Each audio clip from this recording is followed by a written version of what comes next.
Guys, glory to God, glory to Jesus. Natapos po ako ngayon sa 5.01 kilometer, duration ng 35 minutes.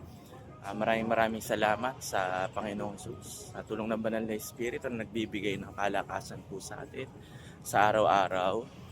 At nandito po ako ngayon sa Tutuban Center Mall. Makikita niyo po, napakalawak po. At pwedeng ipag-ehersisyo ng kahit na sino po na available. So, mapagpalang umaga po sa lahat. Ayan, mga kabiyaya at mga child of God. Sobrang nakaka-enjoy sa pagtakbo sa araw-araw, at lagi nating pangalagaan yung templo ng Diyos, ang ating katawan, sapagkat yan po yung puhunan natin sa pagtatrabaho, sa pag-aasikaso ng pamilya, at sa lahat-lahat po. Okay, so glory to God sa kabutihan niya para sa atin, sa kanyang habag at biyaya.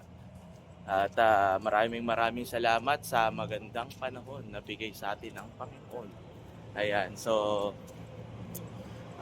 iwasan natin yung na ma-stress. Ito yung stress reliever natin, ang pagja-jogging. Ayan. So, tumawag lang po tayo sa Panginoong Jesus. Didinggin niya yung ating mga panalangin ayon sa kanyang kalooban. So, be happy, be smile.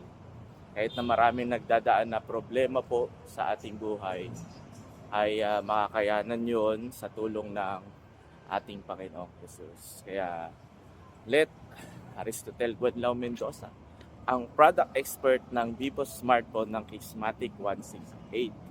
Yan, lagi niyong tatandaan na mahal tayo ng ating Panginoong Jesus. Turn to Him.